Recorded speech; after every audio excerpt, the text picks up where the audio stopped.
Bom, boa tarde, amigos. Estamos. Bom, já chamei todo mundo para entrar aqui. A Leda Paulani, Sérgio Léo, João Furtado. O nosso entrevistado hoje é o professor Luiz Carlos Bresser Pereira. Ele tá chegando daqui a pouco aqui. Nós vamos aproveitar e falar mal dele pelas costas aqui. Viu? Não, o Bresser é um caso fantástico de entusiasmo pelo Brasil. Eu conheci o Bresser ainda quando eu estava na adolescência, a gente estava lá tentando ver um respiro na ditadura que não tinha, e o Bresser, lá no final dos anos 60, ele já escrevia artigos criticando o modelo, e foi uma pessoa sempre muito ligada. A gente teve, no decorrer dos anos 80, 90, principalmente, muita novidade em termos de gestão pública, empreendedorismo público, aquele negócio todo, e o Bresser sempre ligado nessas posições aí, fez algumas mudanças na condição de ministro de gestão. E depois, agora, ele está com a nova economia, que é a nova teoria econômica de desenvolvimento, o neodesenvolvimentismo, que já tem um par de anos aí. E o Bresser é interessante, porque eu já tentei várias vezes gravar depoimentos dele sobre a história dele, mas ele só quer falar para frente. Então, é uma pessoa que estava ligado à escola da FGV, transformou a economia da GV numa escola relevante, né, até ser tomada pelo liberalismo aí e tudo, né? Mas é o nosso entrevistado de hoje. Leda, o que você teria falado do nosso convidado, que eu espero que apareça aqui? Pois é. Bom, boa tarde a todos. Olha, eu conheço o Bresser há muito, muito tempo. Na realidade, porque eu fiz um programa de formação de quadros no SEBRAP, lá em meados dos anos 80, e ele, enfim, virava, mexia, aparecia por lá, e, claro, ele já era um nome bastante conhecido, né? Mas eu queria aqui fazer uma menção e fazer um louvor a ele pela honestidade intelectual do Bresser, né? E pela generosidade dele com os novos economistas, com os novos pensadores. Eu publiquei, o primeiro artigo que eu publiquei na minha vida, na Folha de São Paulo, foi sobre o Plano Cruzado, né? Porque eu estava na pós-graduação e a gente estava em meio àquela discussão das teorias de inflação inercial e também das posições dos professores de Campinas, do Beluso e da Conceição, sobretudo, que tinham uma visão mais pós-keynesiana, então tinham lá algumas críticas, né, às teorias da inflação inercial e etc. E eu, enfim, publiquei esse artigo. Na época, havia um professor da FEA, que era do Conselho Editorial, ele leu... não, eu falei alguma coisa na aula, no curso dele, ele disse, Leda, escreva, que eu ponho na folha. E eu escrevi e publiquei. E aí ele ligou para a casa da minha mãe. Ele foi atrás de mim, ele não me conhecia, assim, né? Eu vinha conhecê-lo pessoalmente depois, no SEBRAP, isso aí foi em 86. O livrinho aí, ó, acho que é o João, né? O João Furtado está com o livrinho na mão. E aí ele ligou para a casa da minha mãe e disse, olha, é o Luiz Carlos, tá? E eu fiquei pensando, que Luiz Carlos? Em vez de ele dizer Bresser, ele disse o Luiz Carlos, professor Luiz Carlos. Bom, aí finalmente eu descobri que era ele, e ele desde então, assim, foi de uma gentileza comigo, me acolheu, enfim, e tudo que eu fiz, ele sempre elogiou e tal.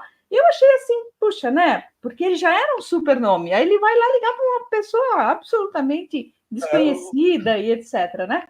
E sempre foi assim, a gente teve discordâncias na vida, inclusive na minha defesa de tese, ele estava na minha banca, né? Mas sempre fomos muito camaradas, assim, teve sempre uma camaradagem intelectual, né? Apesar das nossas divergências e tal. Então, eu acho isso muito legal no professor Bresser Pereira, né? Essa generosidade dele, essa honestidade intelectual de ele dizer, olha, eu não concordo, mas é bom, tem que publicar e tal, né? Que é uma postura que deveria ser a postura comum, mas acaba sendo uma postura rara, né? Infelizmente, mesmo no meio acadêmico, né? Eu tenho dois depoimentos sobre ele. Um foi do Plano Cruzado, que no começo eu defendi o Plano Cruzado, depois me tornei crítico do Plano Cruzado, daí enfrentei o Saulo Ramos, aí, que era o terrível Saulo Ramos, e fui demitido da Folha. fui demitido da Folha, tinha um programinha na TV Gazeta. Daí teve uma coletiva na casa do Bresser, que ele convidou a imprensa inteira. Eu cheguei atrasado. Quando eu chego lá, ele tinha guardado uma cadeira do lado dele,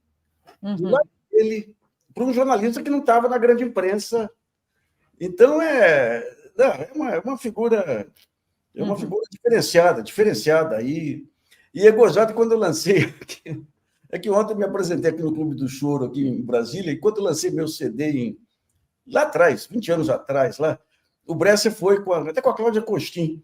Daí estourou tempo depois de uma greve dos funcionários públicos aqui, publicaram a foto dele enquanto nós estávamos em greve e o ministro se divertia. A culpa foi sua, Nassif. Ô, Nassif, você está em Brasília? Eu estou em Brasília, estou... Pô, nem avisa os amigos. Estava ontem no Clube do Choro. Se eu soubesse, passava lá. Pô. Não, eu estava até agora conversando com o Reco lá, e ontem eu toquei no Clube do Choro lá.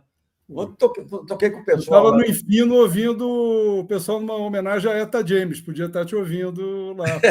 Agora, a minha história do... Sim, doutor. Isso aqui é Brasília. Você mora aqui, rapaz. Puta, Sérgio, eu nem lembrei de te procurar. Já estou acostumado, é isso mesmo. Personalidade. Não dá atenção aos fãs. A minha história com o Bresser é curiosa, porque por um pedido dele, eu acho que quase eu fui assassinado, né? Quando eu cobria, a gente cobria aquela vida de ministro, conversa com o presidente, lá no Palácio do Alvorada, na casa do presidente. Aí ficava aquele monte de repórter, e eu tinha um truque que eu ficava ali, eu via aquele bolinho, quando o cara saía, todo mundo avançava em cima, aí tinha aquele quebra-queixo, mas sempre tinha uma hora que ele se afastava do bolinho, que era a hora que eu entrava para tentar fazer a pergunta e arrancar alguma coisa exclusiva. Nessa, eu tinha um terno meio desestruturado, assim, meio solto. Quando eu me abaixei, o Bresser entrou no carro, fechou a porta e prendeu meu terno. E eu só vi ele mandando o motorista tocar.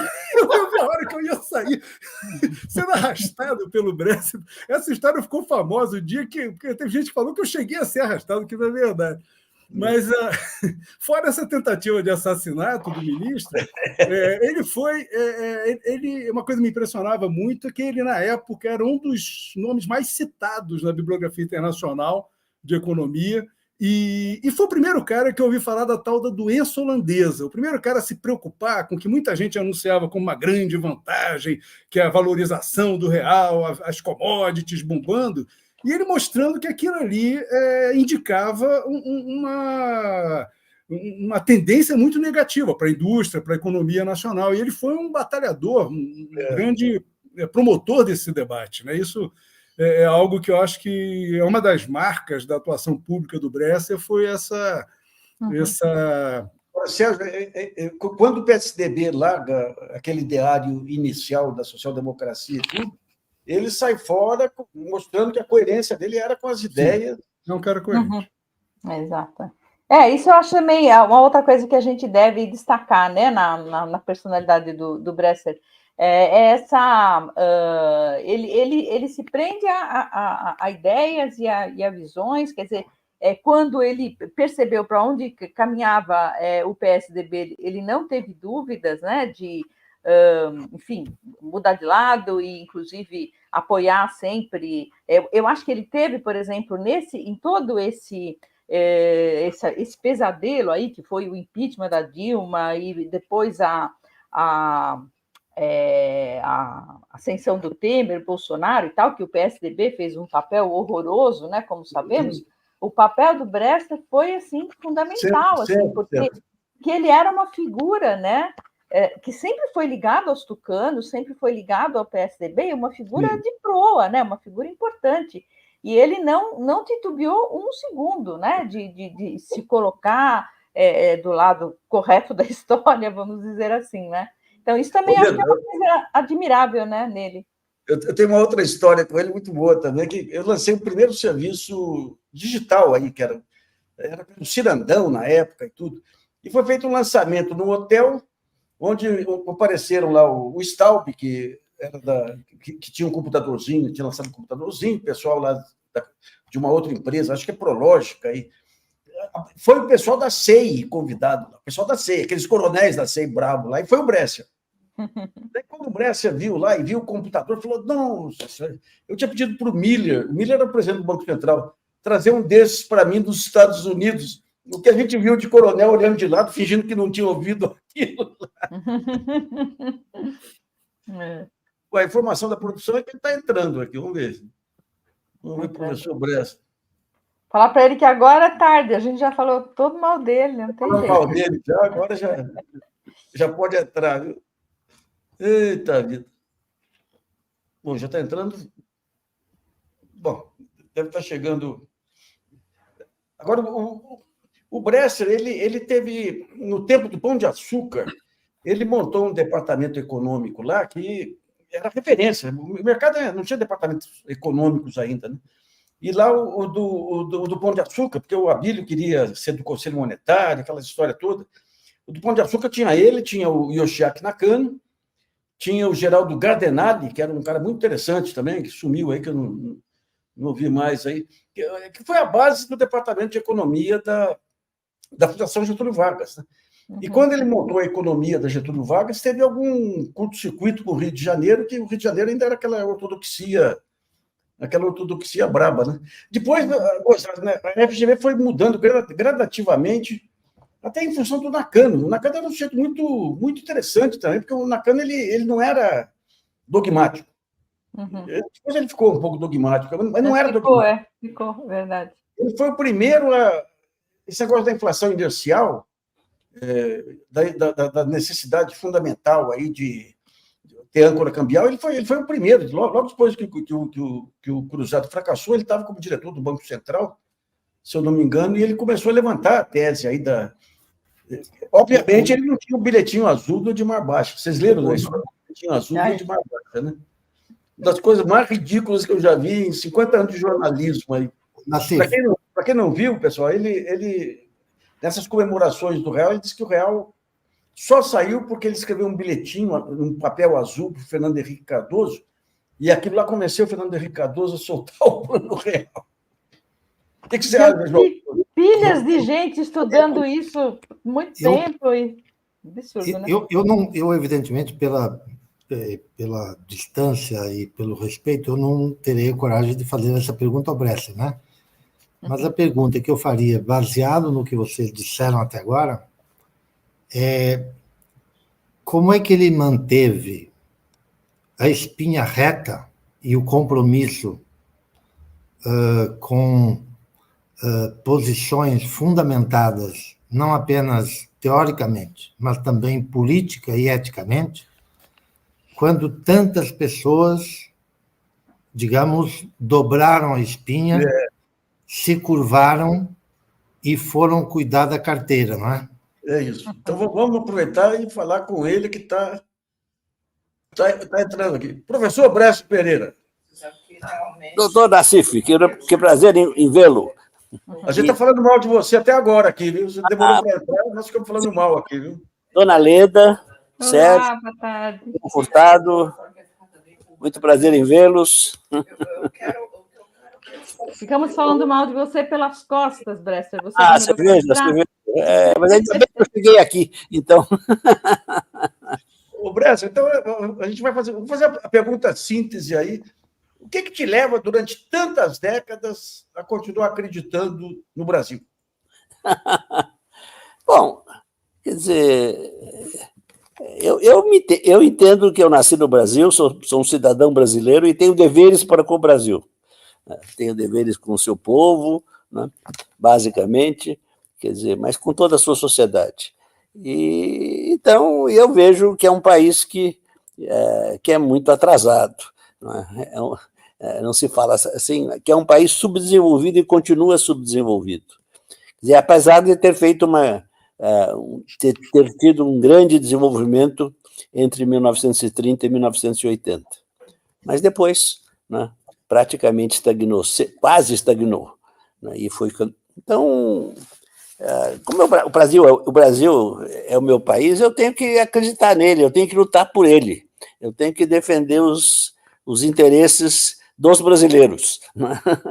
Quer dizer, em prejuízo dos interesses do resto do mundo, claro, e da cooperação que o Brasil deve ter com os outros países. Agora parece aquele negócio da lenda do Sísifo, né? Que você leva a pedra até quando você acha que a pedra está chegando lá, a pedra... Esses últimos 40 anos tem sido isso. Quer dizer, como eu sou mais velho, estou fazendo 90, né? Então eu assisti bem, não é, a fase de grande desenvolvimento. Né? Foi lá em 1954, 55, janeiro de 55, quando eu estava começando o terceiro ano da faculdade de Direito, que eu, de repente, descobri o Brasil. E descobri, não é, o desenvolvimento brasileiro, a industrialização, Getúlio Vargas. Então, eu fiquei entusiasmado e resolvi que eu ia, quer dizer, ser um economista ou um sociólogo do desenvolvimento. Né? E fui nessa linha. Agora, tenho que admitir que fiquei algo decepcionado com o que aconteceu a partir de 1980 e especialmente de 1990. Professor, o senhor manteve essa consistente defesa do chamado desenvolvimentismo, da defesa da indústria nacional, da produção nacional. Como é que o senhor vê esses comentários, esse clichê que a gente ouve sempre, toda vez que o governo propõe algum tipo de política industrial ou de neo-industrialização, a resposta, o que a gente ouve dos críticos e dos colunistas é que estão querendo repetir uma coisa que já não deu certo. Quer dizer, a única coisa que daria certo seria a receita ortodoxa, que também não deu. Como é que o senhor vê esse tipo de análise rasa sobre a perspectiva de ter uma política industrial no país, uma política de neo-industrialização, com incentivo e apoio à indústria? Que essa afirmação, esse tipo de afirmação que os neoliberais fazem, é uma imbecilidade, né? Vai totalmente contra a história. Né? O que a história diz? Né? A história diz, no caso quer dizer, em primeiro lugar, é importante que eu observe que a teoria novo-desenvolvimentista que eu desenvolvi tem um ponto fundamental na sua economia política, que é a tese de que há duas formas opostas de organização econômica do capitalismo. Ou você tem uma organização econômica baseada no liberalismo econômico, ou você tem uma forma organizada na base do desenvolvimentismo. Eu usei essa palavra desenvolvimentismo porque não tem outra palavra disponível para isso. Então, eu precisei arranjar uma. Né? Porque o que se tinha disponível era socialismo, mas socialismo não é alternativa ao liberalismo, socialismo é alternativa ao capitalismo. Então, tem essas duas formas, ou o Estado intervém moderadamente na economia, ou o Estado não intervém em nada, apenas garante a propriedade dos contratos e equilibra a conta fiscal. E o resto, o mercado faria de maneira ótima. Isso é uma tolice. Quer dizer, isso nunca aconteceu no mundo. Quer dizer, você pegue, por exemplo, os Estados Unidos. Eu entendo que os Estados Unidos foi desenvolvimentista até 1980. Sim. Eles são liberais, isso, aquilo, conversa. Eles sempre interviram na economia até 1980. Aí, em 1980, eles fizeram a virada neoliberal. Durante 40 anos, fizeram essa experiência desastrosa para eles. Né? Quer dizer, e quando chega em 1920, 21, eles fazem a virada novamente para o desenvolvimentismo. 2020, né, Bressa? 2020. Você falou 1920, é 2020. 2020, desculpe, 2020. Quer dizer, então, o caso do Brasil, né, é exatamente o oposto do que eles dizem. Quer dizer, o Brasil passou a crescer aceleradamente, foi o país que mais cresceu no mundo, não, o segundo país que mais cresceu no mundo, o primeiro foi o Japão, entre 1930 e 1980. O segundo foi o Brasil. Mudou totalmente a estrutura econômica, passou a ter uma grande indústria, fez o que eu chamo, virou um grande exportador de manufaturados, né? Fez o que eu chamo da Revolução Capitalista Brasileira. Agora, aí em 1980 veio uma crise da dívida externa, que teve fonte principalmente nos Estados Unidos, quer dizer, veio uma alta inflação que foi relacionada com essa crise, e com a indexação que os militares introduziram no Brasil, e nós vivemos 10 anos estagnados. Mas aí, o que acontece? Aí o Brasil se submete ao neoliberalismo, em 1990, com Collor. E, desde então, assim está. Nós estamos subordinados ao neoliberalismo. Quer dizer, e esses nossos economistas e nossos empresários e políticos, né, estão ainda amarrados nesse neoliberalismo que lá no norte já morreu. Quer dizer, agora, lá no norte, o Estado voltou a intervir moderadamente, mas efetivamente na economia, com política industrial e com tarifas aduaneiras. Porque tarifa aduaneira é um método de intervenção na economia que é muito desejável em determinados momentos. Então, quer dizer, nós vivemos aí num mundo de faz de conta, que é o mundo dos neoliberais. Bresser, eu acho que a gente está aqui um pouco também, bom, em homenagem a você, claro, merecidamente, mas também para falar do seu livro novo, né? Que você está lançando. Talvez fosse interessante você comentar aqui para aqueles que nos acompanham o que você chama de novo desenvolvimentismo, né? Porque a gente sabe que o termo desenvolvimentismo ele ficou muito associado historicamente ao nacional-desenvolvimentismo, né? Que foi justamente o que predominou aí com governos democráticos ou ditatoriais ao longo desses 50 anos que você mencionou, entre 30 e 80, né?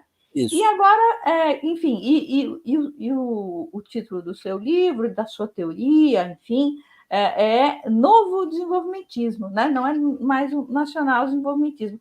Acho que seria interessante para o pessoal que acompanha o programa você fazer um contraponto aí, né? Por que esse novo nome? Qual que seria a diferença em relação ao que foi o nacional desenvolvimentismo? Então, essa pergunta é importante. Veja, quer dizer, eu fui formado no desenvolvimentismo, primeiro com o ISEB, em seguida com o Celso Furtado, depois Inácio Rangel, que já era do ISEB, quer dizer, Hélio Jaguaribe, Então, eu sou originalmente um desenvolvimentista. Eu descobri o Brasil lá em 55, quando eu me tornei um desenvolvimentista. Agora, o que aconteceu? O Brasil, então, como eu disse, entrou numa grande crise em 1980, e aí essa crise foi superada, a dívida externa o problema da dívida externa foi resolvido, a alta inflação em 94 terminou, e o Brasil continuou semi-estagnado agora, quase estagnado, agora crescendo muito pouco. Aí quando chega, eu participei do governo do Fernando Henrique, não na área econômica, fui excluído totalmente na área econômica, porque eu não entendo de economia, evidentemente. E aí, mas foi ótimo, porque eu fiz uma coisa muito boa na área da administração pública. Quer dizer, mas eu fiquei muito decepcionado com o fracasso econômico do governo Fernando Henrique, e que adotou totalmente as políticas neoliberais, isso no plano puramente econômico, no plano social, no campo dos direitos humanos. Foi muito diferente, foi muito bom. Professor, desculpe interrompê-lo rapidamente, só porque eu acho interessante quando o senhor fala o fracasso econômico do governo Fernando Henrique, que a gente teve agora as comemorações do Real, e foi uma quantidade de louvação nos jornais, de dizer que o plano mais bem-sucedido, que foi um sucesso, que colocou a economia brasileira nos eixos. O senhor pode, em poucas linhas, fazer um desviozinho do que está falando aí da resposta da pergunta da Leda e nos dizer por que o senhor chama de fracasso o que aconteceu com o plano do Fernando Henrique, né, com a economia no governo Fernando Henrique? Não. Então, são duas coisas. Uma coisa foi o Plano Real. O Plano Real foi um plano heterodoxo, rigorosamente heterodoxo, baseado na teoria da inflação inercial, que eu ajudei a desenvolver, quer dizer, e baseado mais especificamente numa ideia do André Lara Rezende, que em 1964 publicou na Gazeta Mercantil, em 3 números sucessivos, um artigo em que ele propôs a moeda indexada, que deu a URV. Né? Então, aquilo era absolutamente fora da ortodoxia, não tinha nada a ver com ela. Né? E aqueles economistas estavam sendo heterodoxos, e nós estávamos muito felizes. E eu estava junto com eles, etc., e muito feliz. Né? Agora, o governo... E isso foi no governo Itamar. O Fernando Henrique era o ministro da Fazenda, né, que coordenou esse plano, um grande sucesso. Só nos deixou uma herança maldita, que foi a taxa de juros, que eles elevaram naquela época a um nível absurdo e nunca baixaram mais. Né? Baixaram sim, mas não baixaram muito pouco. E uma âncora cambial que ficou pendurada ali por tempo demais, não? Sim, a âncora cambial, é claro. Quer dizer, mas para segurar a âncora cambial era segurada pelo juros. Agora, se você ver o governo Fernando Henrique, foram 2 crises financeiras. Quer dizer, foi uma crise financeira no final dos primeiros 4 anos, né? Um desastre. Eu cansei de avisar o Fernando Henrique que ele ia cair nessa crise, não adiantou nada. E a segunda crise, que aí já não estava no governo, né? Foi no final do segundo ano do governo, no final dos 4 novos anos do governo. Quer dizer, e as taxas de crescimento foram muito baixas. Então foi um fracasso. O governo do Fernando Henrique. Bressa, deixa eu só fazer uma... Mas eu quero continuar a falar não quero. Isso aqui foi um desvio que o Sérgio fez. Agora deixa eu contar a pergunta da Leda. Então quer dizer, diante desse fracasso, diante da estagnação que a economia brasileira se mantinha, quer dizer, eu comecei a observar e fui ficando convencido, não é, de que não só a ortodoxia neoliberal, evidentemente, não tinha nenhuma solução para o problema, mas também que o desenvolvimentismo clássico, o desenvolvimentismo estruturalista clássico, como eu costumo chamar, também não tinha solução para os problemas novos que tinham surgido. Quer dizer, eles continuavam o nacional desenvolvimentismo continuava absolutamente correto em promover a industrialização, em propor políticas para essa industrialização, especialmente política industrial, mas não só, né? Tinha também uma política cambial que eles não sabiam explicar como, mas não havia absolutamente, né, liberalização comercial como nós temos hoje. Né? A taxa de câmbio era bem controlada. Mas essa taxa de câmbio deixou de ser controlada, as tarifas sumiram, e você simplesmente dizer é só voltar as tarifas e a política industrial resolve o assunto, eu achei que não. Eu achei que era necessário uma nova teoria que, baseada no desenvolvimentismo clássico, o nacional desenvolvimentismo, acrescentasse coisas. O que acrescentou basicamente? É que não havia nenhuma macroeconomia no desenvolvimentismo clássico.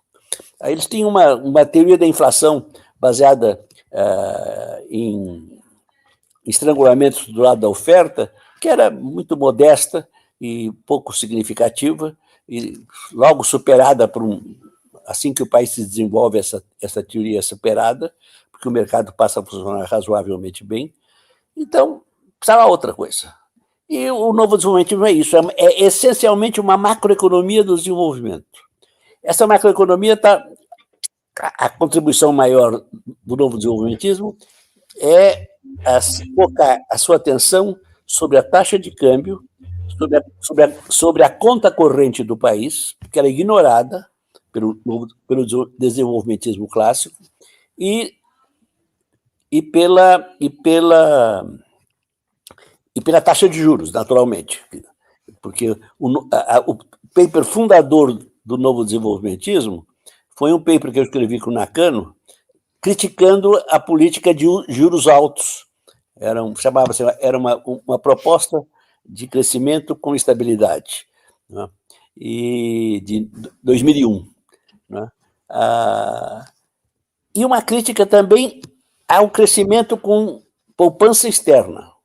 Quer dizer, e mostrando que absolutamente você não consegue crescer, a não ser em casos muito especiais, com poupança externa. O que você tem que promover realmente é o desenvolvimento da poupança interna, e isso é perfeitamente possível. Né? Então, tem pessoas que dizem, devemos continuar pensando numa só teoria. Tudo bem para mim, não tenho objeções. Né? Mas, porque o novo desenvolvimentismo incorpora todo o desenvolvimentismo clássico, com pequenas exceções em que ele é crítico, ele incorpora. Né? Então, é isso que eu podia responder, Deda. Bresser, eu queria que você contasse um caso, um capítulo do tempo que você foi ministro da Fazenda, que foi quando você tentou securitizar a dívida, foi boicotado lá, e logo depois apareceu o Plano Brad. Como é que foi? Como é que surgiu a ideia da securitização da dívida, que acabou resolvendo o problema brasileiro, mas mais à frente, né? E quem que boicotou? Então, quando eu fui ministro da Fazenda, eu tinha dois problemas. Eu tinha uma alta inflação, 14%, não, 16% de inflação ao mês, no mês que eu assumi o ministério, uma moratória, né? Porque realmente não tinha reserva nenhuma no país, né? Tinha 4 bilhões de reserva, era ridículo. Quer dizer, então, e havia o problema da dívida externa. Então, esses dois problemas eu passei a concentrar os meus esforços e consultar pessoas sobre o que fazer. Em relação à alta inflação, eu sabia razoavelmente o que fazer, eu tinha que adotar a teoria da inflação inercial e fazer um congelamento de acordo com essa teoria. Embora eu soubesse que ia ser muito difícil que ele desse certo, porque os preços relativos estavam muito desequilibrados ainda, devido ao fracasso do Plano Cruzado. Agora, com relação à dívida externa, eu perguntei,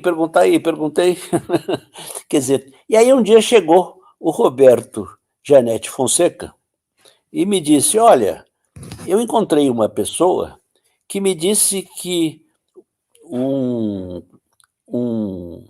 financista de Nova York, chamado Felix Rohatyn, ele resolveu o problema da dívida da cidade de Nova York, uma cidade que estava quebrada no começo dos anos 70, quer dizer, através da securitização da dívida.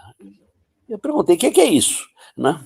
Ele explicou razoavelmente, né? Ele não era grande especialista nesse assunto também, né? Quer dizer, mas aí eu fui me informar melhor, quer dizer, e falei, essa que é a solução. Quer dizer, essa é uma solução que resolve o problema do Brasil, e não só do Brasil, de todos os países, porque você vai transformar as dívidas que os países tinham para com os bancos em securities, ou seja, em títulos, e esses títulos, então, iam ter um desconto, e com isso você tinha condição de, aos poucos, pagar a dívida. Então, aí eu convenci a minha equipe, convenci o Fernão Bracher, que era o meu coordenador da dívida externa, quer dizer, ele sempre preocupado, né? Então, e aí eu chamei, aí o Fernão que chamou a meu pedido, mas ele chamou 2 bancos internacionais para que nos assessorassem. Eles nos assessoraram, quer dizer, e eu fui apresentar as ideias, mas isso ainda não é o novo desenvolvimentismo. E fui apresentar as ideias lá no... É uma coisa específica. Eu fui apresentar, eu estava pronto para apresentar as ideias na reunião do Fundo e do Banco Mundial, que ia acontecer em Washington em setembro, lá pelo dia 26 de setembro. Quando chegou no final de agosto, me telefonou Baker, que era o ministro do Tesouro americano, e me disse que eu tinha sabido que eu estava com algumas ideias e que queria falar comigo. Quer dizer, o sistema de inteligência americana é forte, né? Então, Então, eu marquei de ir com ele, fui falar com ele no dia 8 de setembro. Né?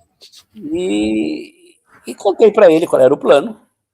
Ele concordou com o plano de securitização.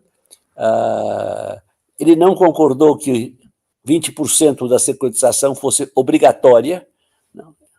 Tinha que ser voluntária da parte dos bancos. Falei, tudo bem, que isso não é problema. Concordou também com outro ponto fundamental que eu defendia, que era a relativa de linkage entre os bancos comerciais e o FMI, porque era impossível você negociar. Né? Para negociar com o FMI, ele dizia, primeiro precisa falar com os bancos. Aí ia falar com os bancos, eles diziam, primeiro precisa falar com o FMI. Eu dizia, então vocês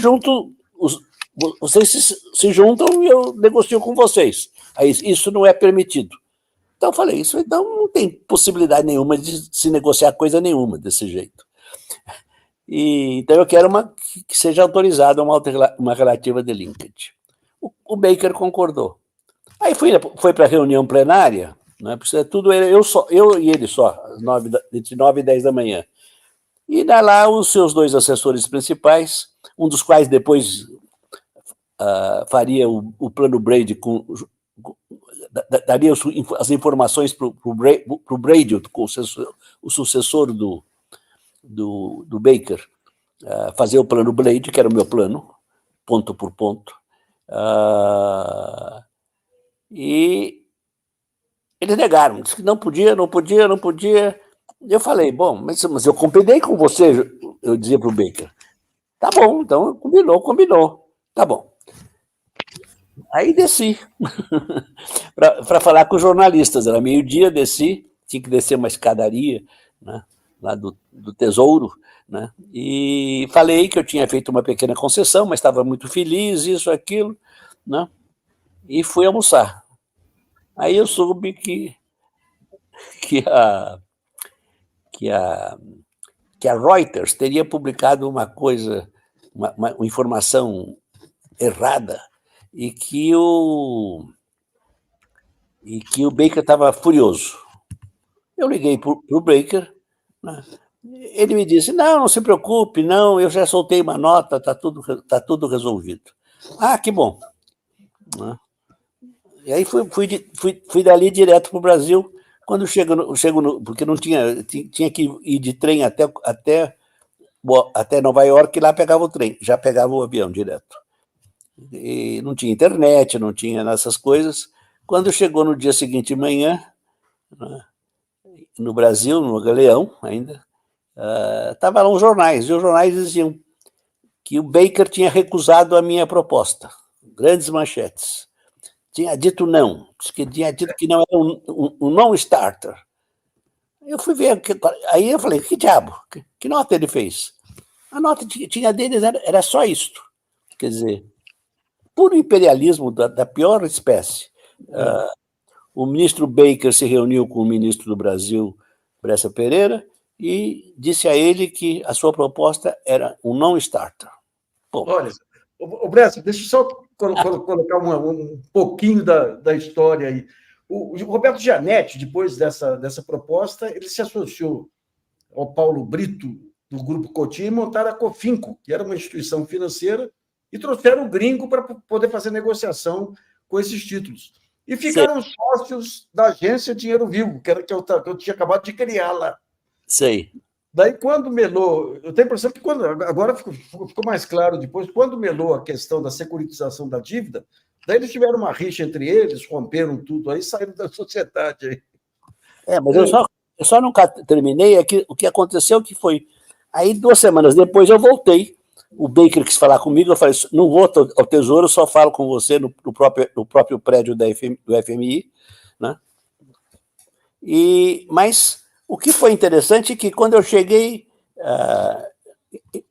em Washington, o vice-presidente, o vice-diretor do FMI me chamou e disse, olha, os bancos, todo mundo aqui só se fala na sua proposta.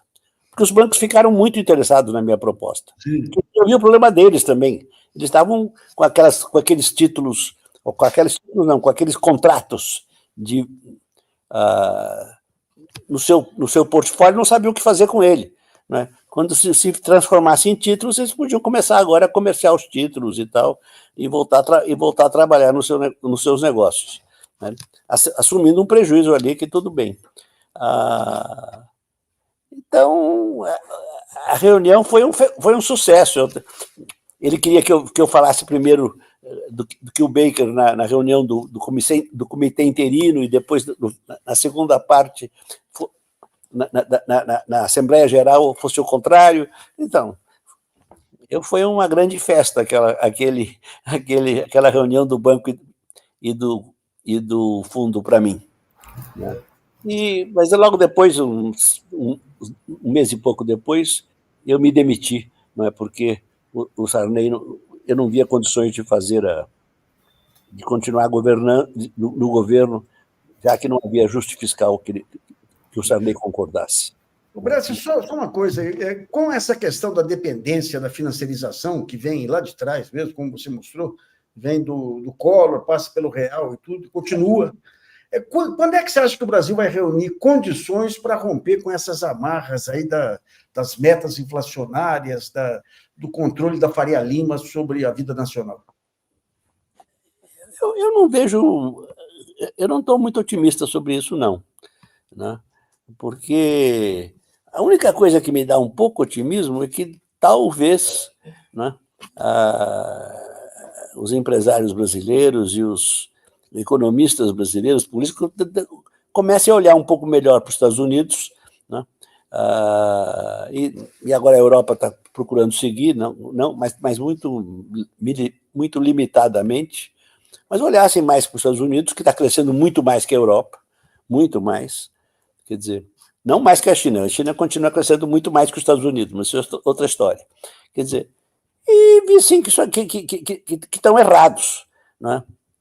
Então, e parassem de dar apoio a esses economistas de formação neoliberal, de formação neoclássica, né? Que só pensam que tudo se resolve com o mercado, né? Agora, tem que, por outro lado, entender que um governo desenvolvimentista precisa ser um bom governo, não basta ser desenvolvimentista, né? Então, tem que ser capaz, né, de fazer uma política econômica bem feita. Quer dizer, isso não é fácil, mas é possível, né? E eu acho que o novo desenvolvimentismo oferece novas ideias, quer dizer, as ideias relativas principalmente ao câmbio, principalmente à conta corrente, que deve ser equilibrada, não deve, em hipótese alguma, ser deficitária. E em relação à doença holandesa, que nesse momento não é problema nenhum, né, porque não há doença holandesa no Brasil nesse momento, mas basta que as commodities voltem a subir de preço e o problema volta com força, como esteve aqui violentamente no Brasil entre 2007 e 2014. Professor, só a explicação dos nossos... Vamos dar para o João aí. Tá. Professor, há exatos 23 minutos, no minuto 21 do programa, o senhor desenvolveu um argumento sobre o qual eu queria jogar um pouco de luz. Vou tentar ser rigoroso na apresentação. Se eu, por acaso, tiver cometido alguma falha, por favor, me corrija. O senhor disse, nós tivemos 50 anos de extraordinário crescimento, segundo país que mais cresceu no mundo. Isso. E tivemos, em seguida, por causa... Atenção, eu vou fazer uma imagem. Por causa de um raio que sobreveio sobre o Brasil, digamos, em 1980, desde então, 40 anos de regressão. E eu estou, há vários anos, o senhor sabe que eu cuido de política industrial, penso política industrial, escrevo, inclusive na revista que o senhor mantém viva, artigos sobre esse tema.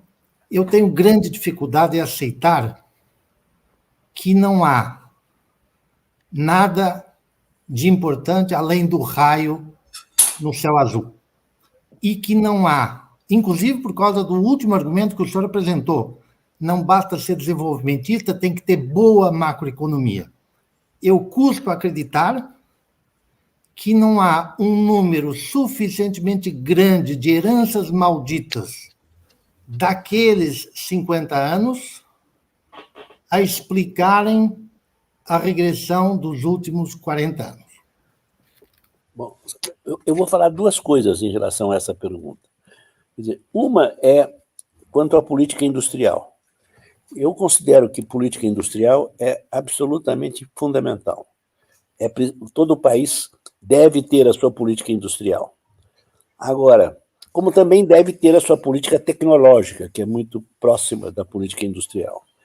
Agora, eu entendo que se o país estiver com a taxa de câmbio apreciada, agora não está, mas não está porque não estamos numa crise, não é? porque as commodities estão baratas.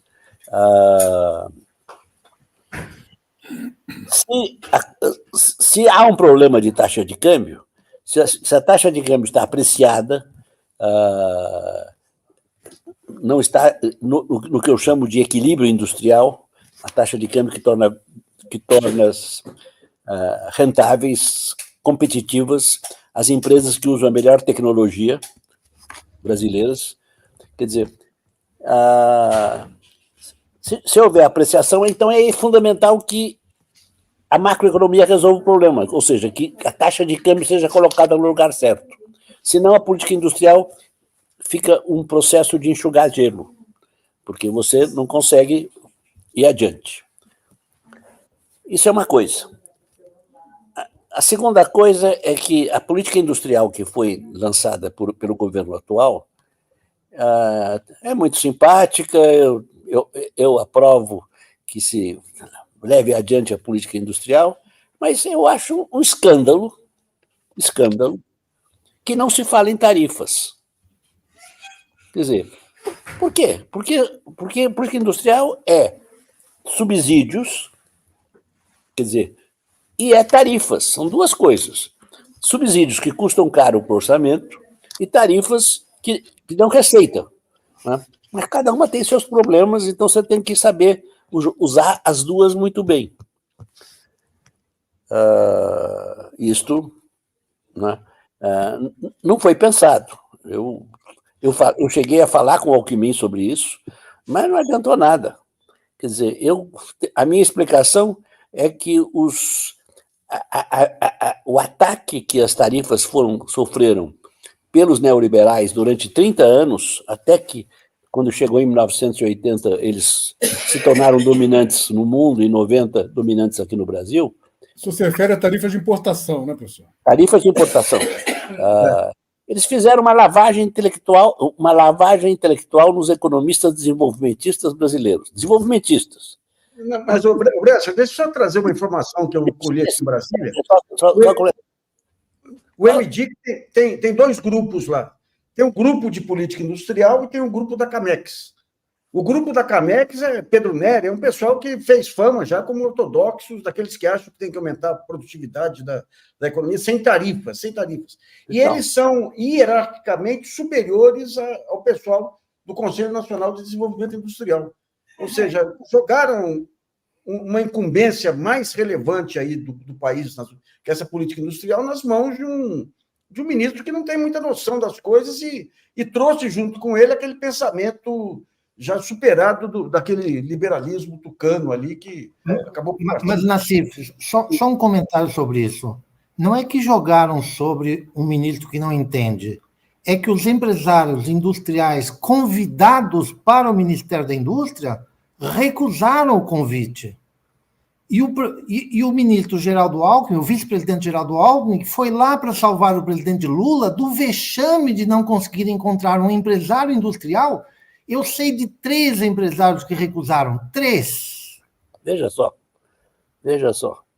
Quer dizer, e você está me contando, isso é uma notícia, e o Nassif está contando essa outra coisa, que a Camex está lá e tem essa posição contra as tarifas. Quer dizer, o que está acontecendo é que o Fernando Haddad está aumentando as tarifas não é? Silenciosamente. Tudo bem. Né? Porque, vejam, aí isso é uma outra coisa. Quer dizer, o Brasil precisa de tarifas por dois motivos. O Brasil precisa de tarifas para neutralizar a doença holandesa. Agora, as tarifas para neutralizar a doença holandesa seria zero, porque não tem doença holandesa. Porque eu sempre digo que é uma tarifa variável. Tem toda uma proposta de reforma tarifária, etc., que tem duas tarifas. E a tarifa de neutralização da doença holandesa seria zero hoje. Ou seria um imposto sobre as exportações de commodities. Não, sim, mas eu resolvi não defender muito isso, só defender isso para a Vale, né, e agora para a Petrobras, para o petróleo, porque não pode pôr isso para a agricultura, porque eles matam. E eles têm um poder político muito grande. Não há santo que consiga mudar isso, pôr um imposto sobre eles. Mas... Agora, professor, você falando da tarifa, só é bom lembrar que a nossa tarifa é do Mercosul, nós não temos uma tarifa brasileira. A gente teria que acertar isso com a Argentina, Paraguai e Uruguai, ou romper com o Mercosul. Como é que você vê? Olha, se o Mercosul não nos seguisse, não é, rompíamos, eu não tenho nenhuma dúvida. Quer dizer, o que eu quero é... Quer dizer, o Brasil precisa se desenvolver. Quer dizer, o Mercosul tem um benefício marginal para o Brasil, não é? E ter uma política econômica que desenvolva o país é muito importante. Mas há um espaço para tarifas dentro da OMC. Agora, mas outra coisa que é muito curiosa é o seguinte, que isso é uma coisa que eu tenho falado só recentemente, é que, então, a tarifa serve de um lado, e eu tenho uma proposta que você faça uma reforma tarifária em que tenha duas tarifas. Uma tarifa é a tarifa de neutralização da doença holandesa, que é uma tarifa única e variável de acordo com o preço internacional das commodities. A outra tarifa é a tarifa clássica, quer dizer, que é imposta sobre cada produto de acordo com a política industrial do país. Tudo bem? Agora, eu comecei, quando eu propus essa ideia faz uns 4 anos atrás, eu disse que essa tarifa devia ser muito baixa. Não é? Porque o Brasil não tem mais uma indústria infante. E o argumento para você ter tarifas, se não for, ou é a doença holandesa, ou é, então, uma indústria infante. Aí, mais recentemente, há alguns meses, eu percebi que também aí eu tinha que mudar. Não é? O Brasil hoje precisa de tarifas para toda a indústria, maiores do que tem. Por quê? Porque nesses 40 anos houve uma desindustrialização brutal, quer dizer, de forma que a indústria brasileira, que era razoavelmente competitiva naquele tempo, quer dizer, hoje não é. Quer dizer, ela tornou-se atrasada, tornou-se infante. Então precisa de tarifas. Não é tarifas muito altas, não, mas precisa de tarifas, não é, para voltar a ter um nível que a torne competitiva internacionalmente, para que os empresários as empresas voltem a ter lucro, né, e os lucros, então, permitam que elas invistam e que, então, que esse atraso tecnológico fique superado. A gente está chegando ao final, professor. Deixa só primeiro aqui agradecer ao Reginaldo, que ficou membro, ao Eduardo Modena, que ficou membro também aqui do GGN, a Isabel Faria, e o Vonei pergunta o seguinte: qual grau de confiança é possível dar a um governo que decide ter como parâmetro as informações do Boletim Focus? Então, quer dizer, o que nós estamos vendo atualmente, não é, é uma violenta pressão do sistema financeiro que age muito coordenadamente, eles sabem muito bem. Eles querem juros mais altos, quer dizer, então eles precisavam que o Banco Central parasse com essa redução da taxa de juros. Isso era um objetivo fundamental. O segundo objetivo deles é impedir que o presidente Lula nomeie um presidente do Banco Central que não seja deles, né? Quer dizer, então, então eles ficaram mal-humorados. Essa palavra eu achei ótima, mal-humorados. Quer dizer, e resultado, o dólar foi lá para cima, né? Porque eles não têm confiança mais no Brasil e isso se espalha para o resto do mundo. Então, houve uma saída enorme de estrangeiros da Bolsa Brasileira nesses primeiros 6 meses, né, do ano. Quer dizer, e um pouco é resultado disso, é também resultado dos juros altos que tem nos Estados Unidos, é claro, mas tem também dessa especulação contra o Brasil que o sistema financeiro faz. E o meu amigo Fernando Haddad fica no meio desse fogo, né? Aí vem o Lula e não se como é que chama? Não se agacha, não se dobra, né? E diz que vai fazer isso, vai fazer aquilo, etc. Ele exagera um pouco. Por exemplo, nesse caso da desvinculação, quer dizer, tem que desvincular. Quer dizer, desvincular não quer dizer tirar, deixar que tem que desvincular do salário mínimo e vincular na inflação, no imposto sobre consumo, né? E com isso as receitas das pessoas estão garantidas e a política de salário mínimo, que é uma política que deve ir sendo aumentada, porque isso é uma política que distribui renda, né? Deve continuar, né? Mas, Bresser, posso aqui dar uma de advogado do diabo? Eu acho que é o seguinte, quer dizer, a gente sabe que durante os 2 primeiros governos do PT, a distribuição de renda se melhorou, acabou a miséria absoluta, etc. E isso não foi um resultado de políticas de renda compensatória, tipo Bolsa Família. Por quê? Porque a política de renda compensatória ela atua só lá no finalzinho da cauda, né? Ela tira gente da miséria absoluta. O que, de fato, fez reduzir a desigualdade no plano das rendas do trabalho foi o aumento real do salário mínimo. Mas esse aumento real do salário mínimo, por quê? Através da Previdência, Bresser. Através da Previdência, porque são 22 milhões de benefícios da Previdência Social brasileira que são atrelados ao salário mínimo. Isso pega as faixas mais baixas da população, né? Então, se você multiplicar isso aí pelo tamanho médio da família brasileira, aí 3,5, 4, sei lá, são 80 milhões de pessoas que tiveram um aumento das faixas mais baixas de renda, que tiveram um aumento real de renda, né? Ao longo do governo Lula aí, de 70%, se pegar Lula e Dilma, dá uns 80%. Isso que reduziu a desigualdade. Se você desvincula, o aumento real do salário mínimo, ele pesa pouco no mercado de trabalho. Pelo menos até onde vão as minhas coisas, é assim que eu consigo enxergar. Então, eu, por exemplo, eu rezo todos os sonhos para que isso não aconteça. Ô, Leda, tá bom. Leda, deixa eu só fazer um comentário. Depois que o Fernando Haddad, o ministro Fernando Haddad, falou desse assunto da desvinculação, remetendo para o artigo que ficou famoso, uma jornalista da Globo convidou o economista para ir ao programa falar sobre isso. Eu fiz, digamos, com boa vontade, escutei os 2 blocos do programa, do começo ao fim. E foi muito interessante, porque ao propor a desvinculação, ele propõe a criação de um índice, atenção, de um índice específico para a população idosa. E a jornalista da Globo, famosa, conhecida, autora de livros como Os Sagrados, etc., ela disse assim, mas,